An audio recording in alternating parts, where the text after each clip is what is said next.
Amén. Les invito a abrir nuestras Biblias en el capítulo 22 del Evangelio según San Lucas y en el verso 33. Evangelio según San Lucas, capítulo 22 y verso 33, dice así la santa palabra de Dios de la siguiente manera. Él le dijo: Señor, dispuesto estoy a ir contigo no solo a la cárcel, sino también a la muerte. Y él le dijo: Pedro, te digo que el gallo no cantará hoy antes que tú niegues 3 veces que me conoces. Padre, añade bendición a la palabra y a cada uno en el nombre de Jesucristo. Amén. Puede sentarse. Es un verso bastante leído por muchos de nosotros y bien conocido, y quise comenzar allí con este último verso. Por favor, no se confunda, porque en el verso 34 dice el Señor: te digo que el gallo no cantará antes que tú me niegues 3 veces.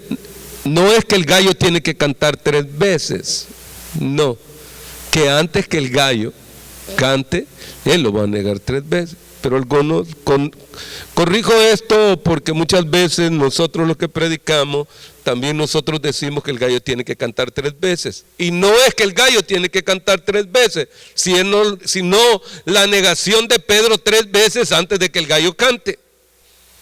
¿Ok? Ahora, pero yo no quiero hablar del punto en la negación de Pedro, cómo se lleva a cabo la negación de Pedro, sino que yo quiero que nosotros veamos por un momento el desarrollo de la iglesia y aún antes de la era apostólica. ¿Por qué?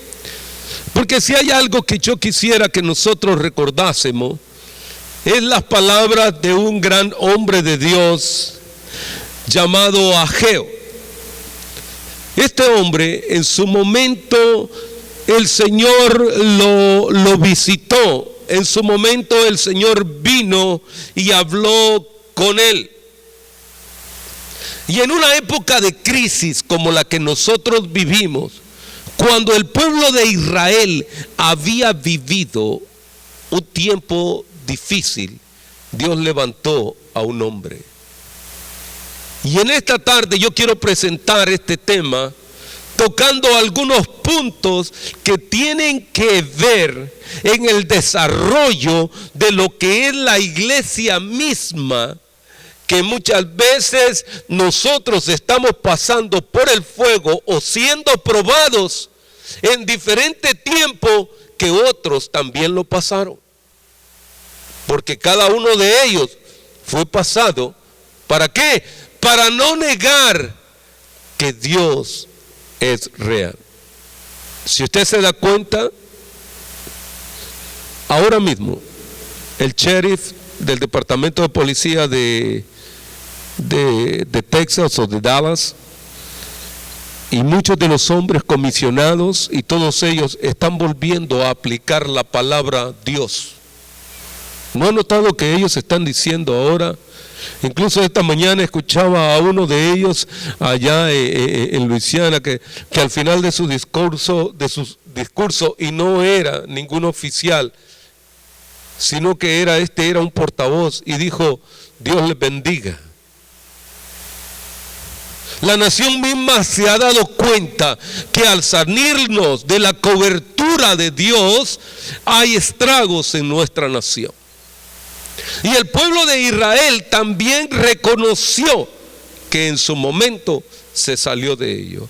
Número 1, hagamos un breve recorrido acerca de la historia de la iglesia. Cuando la iglesia se salió de Dios, siempre tuvo grandes estragos. ¿Por qué? ¿Por qué lo digo? Y usted me dirá: bueno, pero ¿por qué va a ir hasta Ageo? Porque de la misma forma, en aquellos días se tocaba un shofar que al tocar ese shofar era llamar a la iglesia a congregarse para adorar a Dios. Y entonces la iglesia en aquellos días dice, y el Señor siempre habló a través de sus profetas. Lo dice allá en Hebreos capítulo 1 y verso 1. Habiendo hablado Dios de muchas formas y de muchas maneras en otros tiempos a través de sus siervos los profetas. Ahora, Él habló a través de sus siervos, pero muchas veces el pueblo de Dios nunca le quiso hacer caso a los profetas. En el caso de Jeremías, a Jeremías fue azotado tantas veces y metido hasta en un calabozo porque no querían escuchar la voz de Dios. Nuestra nación misma no quiere escuchar la voz de Dios y la dirección de Dios, y por eso nos ha llevado a un caos tremendo. Ahora nosotros, la iglesia, tenemos que salir adelante porque somos los que escuchamos la voz de Dios. Porque si nosotros queremos que nuestra nación sea bendecida, no es necesario que la iglesia tome su lugar. Y ahora es el mejor momento para que nosotros tomemos nuestro lugar. ¿Por qué lo digo? Porque después de haber estado en el cautiverio, el Señor escoge a un hombre llamado Ageo para traer una palabra de ánimo. Y habiendo ya transcurrido un periodo de tiempo donde aproximadamente un año, ellos han salido de ese periodo de la esclavitud y están de nuevo otra vez allá en Jerusalén. Pero resulta que ellos, estando allá en Jerusalén, hay algo que nomás a ellos les interesa, y es yo y yo otra vez. Y el Señor, hablando por boca de Ageo, les hace una exhortación, porque todo ese tiempo que había pasado, el templo de Jerusalén estaba destruido y nadie hacía nada. Y usted me dirá, ¿cómo? Miren, el verso 2 dice en el libro de Ageo: así que hablaba Jehová de los ejércitos diciendo, este pueblo dice, no ha llegado aún el tiempo de la casa de Jehová que sea reedificada. ¿Por qué? Porque realmente muchas veces pensamos en nosotros. Y yo no voy a hablar de levantar un templo, yo no voy a utilizar estas palabras para traer una ofrenda pro templo. No, yo creo que es tiempo que nosotros recordemos que si nosotros somos cristianos, nosotros somos la luz en medio de este mundo, y que el mundo tiene que ser alumbrado a través de nuestras vidas. Nosotros mismos somos templo y morada del Espíritu Santo de Dios. Por cuanto somos templo y morada del Espíritu de Dios, el Espíritu de Dios, cuando nosotros caminamos por nuestras calles, por nuestras ciudades, el Espíritu de Dios debe de llenar toda la tierra. ¿Por qué? Porque algo tenemos que transmitir como iglesia. Por eso aquel corazón de Ageo había sido impactado y él no podía quedarse callado. Él tenía que declarar, y en esos momentos el Señor los llama. Yo no quiero hablar del edificio como iglesia, yo quiero hablar de la iglesia como cuerpo de Cristo. ¿Cómo estamos espiritualmente? Es más, yo no quiero entrar en detalle, pero Ageo dice, y él despertó el espíritu de Zorobabel. Y empieza, ¿qué quiere decir? Que hay un espíritu que duerme. Y muchas veces nuestro espíritu está dormido. Y por un lapso de tiempo la iglesia no había notado tanto catástrofe en nuestra nación. ¿Por qué? Por eso es que la iglesia estaba conformista. Cada uno estaba trabajando para lo suyo propio. Hagamos templo, hagamos esto, hagamos lo otro. Pero nadie había doblado sus rodillas delante del Señor para levantar una oración de intercesión. Es tiempo que nosotros como la iglesia, el cuerpo de Cristo, doblemos nuestras rodillas y ahora nos humillemos delante de Dios y le pidamos perdón por nuestros líderes políticos, le pidamos perdón por nuestras ciudades, le pidamos perdón por nuestra nación, a aquel que todo lo puede, al soberano Dios. A Él nosotros debemos de pedirle perdón para que perdone nuestro pecado, nuestra desobediencia. Porque nosotros, alguien me dirá, pastor, yo no he pecado, porque el que no peca, de hecho peca de palabra, pero algunas veces nuestro corazón está lejos de Dios. Y usted me dirá, ¿y esto tiene que ver con los no creyentes? Sí, porque tiene que ver con el no creyente, pero también tiene que ver con el creyente, porque el creyente ha dejado de escuchar al Señor y su espíritu se ha adormecido. Por eso la función principal del profeta Ageo fue traer un avivamiento en su época, en su ciudad y en el lugar donde él estaba ubicado. Ahora yo le hago una pregunta: ¿estaremos nosotros haciendo eso? ¿O estaremos nosotros con el espíritu dormido? Yo no estoy hablando del espíritu dormido, que usted se queda dormido tras el mensaje del día domingo cuando se predica. No, yo no estoy hablando de eso, que usted está dormido. Espiritualmente no tenemos ni ánimo de compartir las buenas nuevas. En vez de decirle a alguien, Cristo te ama, le dice, ¿para qué deseas ser cristiano si es lo peor? ¿Sabes por qué? Porque hay en tu corazón un espíritu que hace rato que no conoce quién es tu Dios. Hay muchos que desanimamos a otros. Por eso la función de Ageo era no levantarlos a ellos solamente para levantar el templo, porque el templo se puede levantar, el templo puede estar, pero yo pregunto, ¿estará la presencia de Dios ahí en medio? No, muchas veces no está la presencia de Dios. Pueden haber templos muy hermosos, pueden haber templos que no sean tan hermosos, pero allí está la presencia de Dios.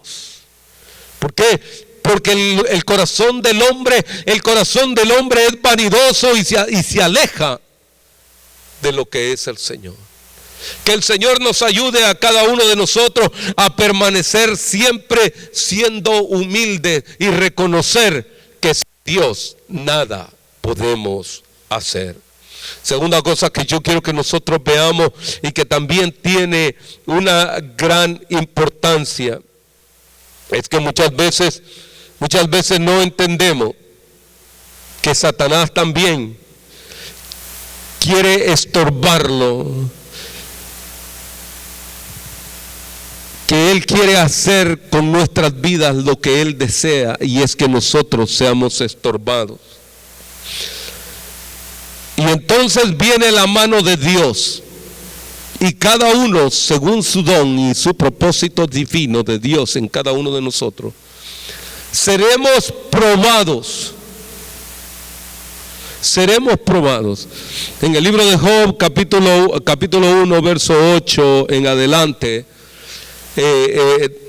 hay ciertas palabras que, porque nosotros muchas veces le echamos culpa al diablo, ¿sí? Tenemos la tendencia a echarme la culpa al diablo todo el tiempo.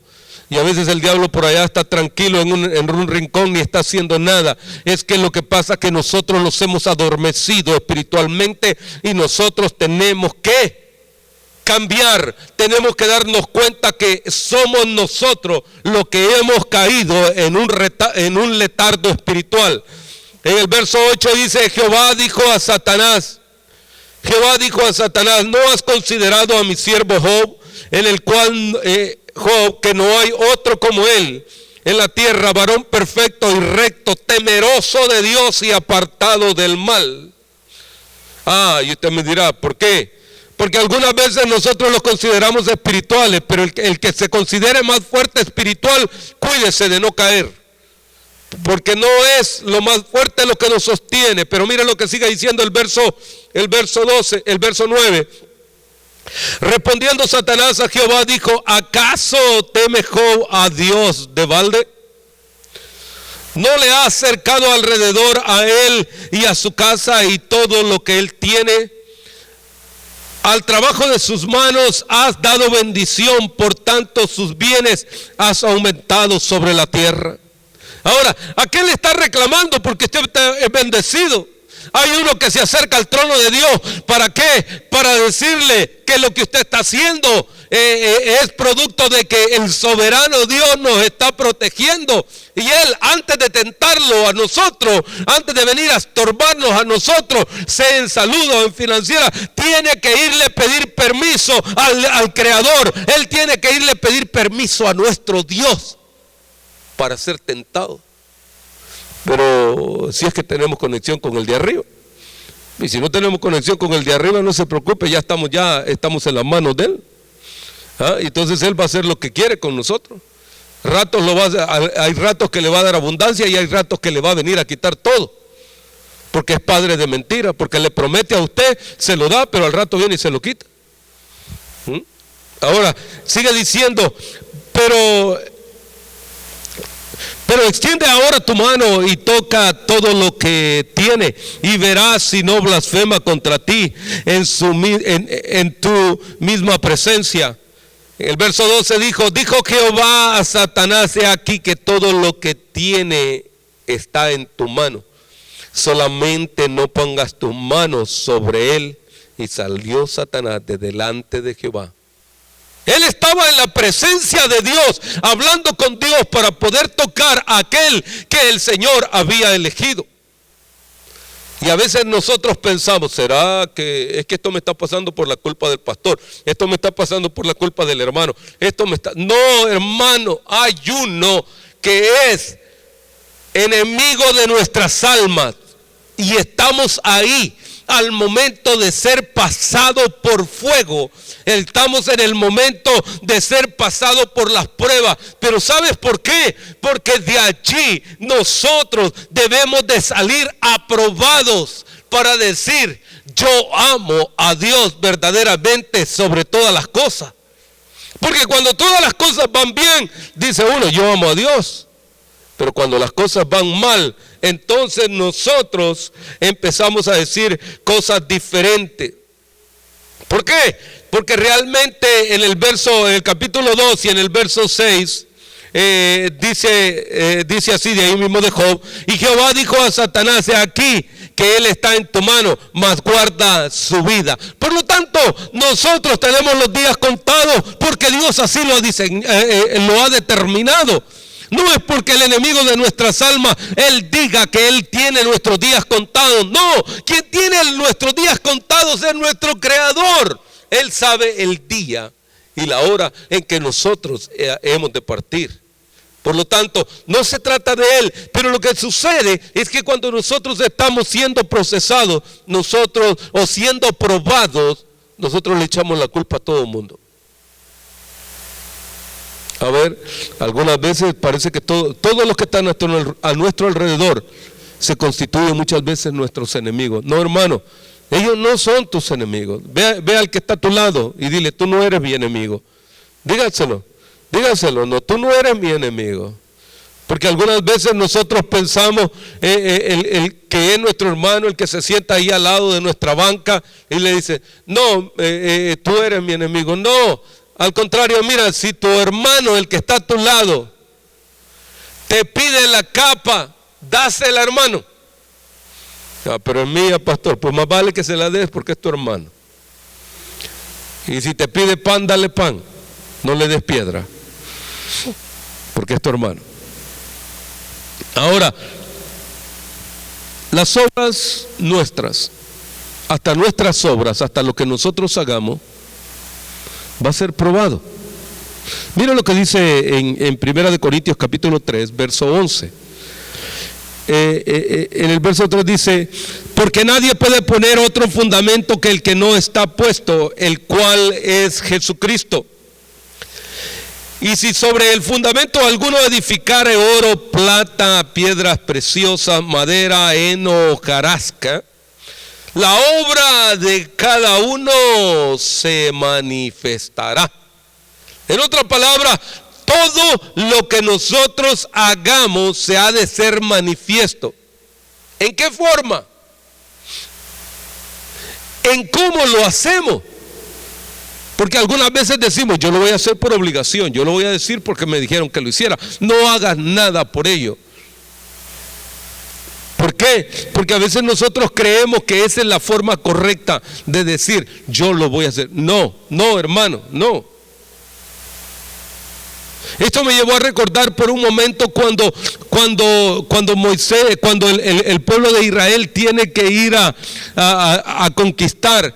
Y cuando aquel hombre entre medio de todas las familias viene y el Señor les había ordenado diciendo que no tomaran nada de aquello, de aquella ciudad donde iban a conquistar, y que no tomaran ningún oro. Mas sin embargo, aquel viendo el oro y viendo las riquezas, ¿qué dice? El vino las tomó, y como nadie lo vio, las llevó allí. Cuando Dios ordena las cosas así, y en un momento determinado la obra que se hace va a salir a la luz. Y entonces dice, el Señor ordenó, porque habían llevado anatema al campamento, algo maldito había sido llevado en medio de ¿qué? Del pueblo. Y a muchas veces nosotros pensamos que no estamos haciendo lo malo. ¿Cómo no? Al darnos cuenta, este hombre que hizo, obró, tomó aquel oro que no era, y Dios lo había dicho que no tomasen nada. El corazón con el que lo hizo él era el peor, era desobediencia. Ahora, yo me pregunto por un momento, cuando nosotros hacemos algo en cualquiera de las congregaciones, nosotros debemos de hacerlo con un corazón limpio, para que Dios bendiga al necesitado, para que Dios bendiga todo aquello que nosotros estamos haciendo. Pero si nosotros pensamos por un momento, yo lo voy a hacer por obligación, ten cuidado, porque no vaya a ser que eso estorbe la obra de la bendición de Dios. Por eso no se hacen las cosas así. Algunas veces me preguntan, pastor, ¿por qué dice usted que ahora no es momento para alguien? Porque según anda el corazón de la persona muchas veces anda tan enojado, anda tan molesto contra X, contra otra persona. ¿Tú crees que eso va a ser de bendición? No. Cuando tú lo haces con un corazón como el corazón del Señor, que el Señor dijo, a mí nadie me quita la vida, yo doy mi vida por amor de vosotros. Entonces nosotros decimos, yo esto lo doy por amor de mis hermanos, yo esto lo doy por amor de aquel que no conoce, yo esto lo doy por el ensanchamiento del reino de Dios. Entonces cambia nuestra postura. Cuando tú tocas también diciendo, yo no canto o no toco por obligación, yo canto y toco porque yo amo a Dios y sé que Dios toca mi vida. Entonces cambia la postura del creyente, cambia lo que verdaderamente la iglesia del día de hoy tiene que hacerlo. Porque realmente la obra de cada uno se hará manifiesta, porque el día la declarará, pues por el fuego será revelada, y la obra de cada cual sea en el fuego la probará. En otras palabras, cuando están pasando allí las cosas, me recuerdo aquel hombre que vino y me dijo, pastor, yo lo amo, mire pastor, yo lo amo, y me tocaba y me abrazaba y me daba el abrazo, y le decía yo, sí, le decía yo, está bien. ¿Me ama? Sí, me ama mucho. Ten cuidado, no había pasado mucho el tiempo cuando el amor se había convertido en desobediencia. Cuando hacía poco tiempo después, más tarde, no solamente se había convertido en desobediencia, se había metido un espíritu llamado rebelión. No. Por eso quiero hacer un paréntesis aquí, así. A veces a mí me gusta escuchar a los jóvenes cuando su corazoncito empieza. Ahí ve el muchacho, se me sale, ya han acelerado, y suspiran por el muchacho. Y el muchacho empieza también. Yo no puedo vivir. Y empiezan a decir ambos, este es el amor de mi vida, este es el amor de toda mi vida, este es el amor que yo estaba esperando, este es el príncipe, esta es la princesa, esto es lo que yo esperaba. Pero ¿cuántos muchas veces vienen al altar y se juran el amor y no ha pasado ni siquiera un año cuando ya están buscando carta de divorcio? Entonces, No, dice, pero es que empieza el hombre a sacarle a su mujer, pero es que cuando yo te conocí y nos casamos, tenías un cuerpo bien formado de guitarra, pero ahora han pasado el tiempo y ya la cosa cambió. Ten cuidado, hermano, ten cuidado, los tiempos van pasando y el diablo viene a matar, hurtar y destruir lo que Dios ha hecho contigo. Y usted me dirá, bueno, ¿y esto qué tiene que ver? No, es que la iglesia misma ha sufrido cambios desde aquellos días hasta hoy. ¿Por qué? Porque muchas veces no queremos oír esto. No queremos oír que nuestro matrimonio está mal y estamos, ¿qué? Desbaratándonos. ¿Estamos en qué? En nosotros, en que solamente lo que vemos superficialmente eso. Dios es más que ver superficialmente. Dios es todo en todo. Y por Él es que subsisten todas las cosas. Por eso es que nosotros respiramos. Nosotros respiramos por su amor y su misericordia. Ahora, cuando nos están pasando las cosas, se separan.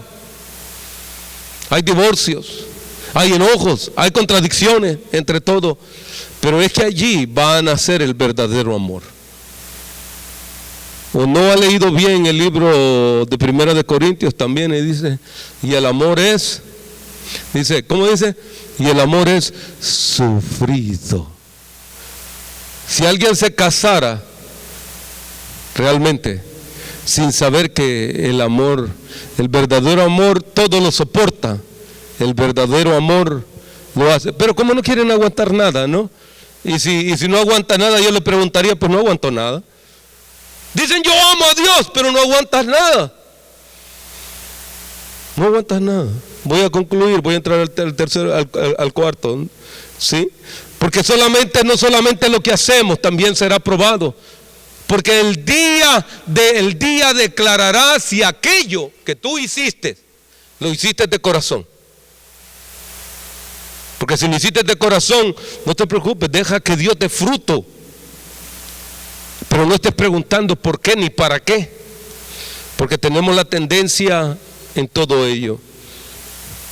Cuarto, en todo eso Dios se glorificará. Dios se quiere exaltar. Dios se quiere exaltar en medio de todo esto. Ahora, ¿por qué quiero concluir con esta parte, con este cuarto punto?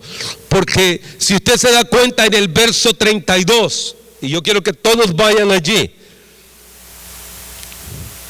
en el verso 33. En el verso 33 dice, él le dijo, Señor, dispuesto estoy a ir contigo no solo a la cárcel, sino hasta la muerte. Cuando nosotros recién nos convertimos o cuando nosotros andamos con una llenura del Espíritu Santo, nosotros queremos que todo el mundo haga las cosas como nosotros las sentimos y como te sientes en ese momento. Pero tengamos cuidado porque nosotros somos sanguíneos y por ser sanguíneos nosotros muchas veces subimos y bajamos. Hoy a veces estamos bien, el día siguiente estamos con todo nuestro estado anímico está por el suelo. Y entonces no quieres hablar de Dios ni siquiera que alguien te mencione qué es orar.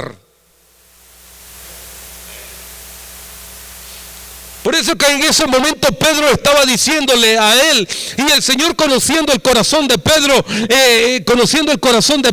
Pedro estaba diciéndole, mira Señor, no importa hasta donde tú vayas, yo iré contigo, y aún hasta más allá de esto, si a la muerte fuera necesario, yo también iré. El que se casa le jura a su pareja diciéndole, hasta el día que te mueras yo te amaré. No, hombre, si no necesita llegar hasta allá, si 5 años más tarde le está diciendo separémonos.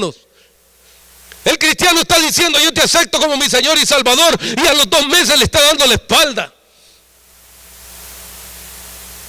Y ahora nosotros queremos que Dios bendiga a nuestra nación, pero ¿cómo bendirá el Señor a esta nación si nosotros somos inconstantes en nuestros caminos? Nosotros somos como las olas del mar que van y vienen. Es tiempo que la iglesia retome su posición. Es tiempo que la iglesia ahora tome su posición y que nosotros vengamos verdaderamente a soportar todo lo que soportó Job en su momento, para que Dios bendiga a aquellos otros que han de venir. Porque ya Job, siendo un hombre bien probado, realmente al final de los días dice que el Señor lo bendijo el doble. Ahora, pero ¿saben quiénes se llevaron la mejor parte? Todos aquellos hijos que le dio ya en su vejez, cuando Dios le dio a los demás. Por lo tanto, por eso hacía un llamado el otro día: ¿por qué no nos acercamos al altar y nosotros bendigamos a esta generación? Si la generación que estamos viviendo a nosotros hoy en día es un tiempo difícil para nosotros, ¿qué será para los hijos de nuestros hijos? ¿Cómo tú crees que será esa época? Por lo tanto, es necesario volvernos a un arrepentimiento y acercarnos a Dios verdaderamente. ¿Por qué? Porque realmente debemos de conocer que si tú ahora estás pasando alguna prueba, estás pasando un tiempo difícil, ahora pregúntate, ¿cuáles fueron las pruebas que Pedro pasó en su tiempo? Las pruebas que Pedro pasó en su tiempo, inmediatamente el Señor fue tomado. El primero que fue probado fue Pedro, porque inmediatamente se acercaron y le dijeron: tú hablas igual que ellos. No. Empezó ¿qué? Una negación. Muchas veces nosotros nos queremos negar a la transformación del Señor de ser un verdadero cristiano.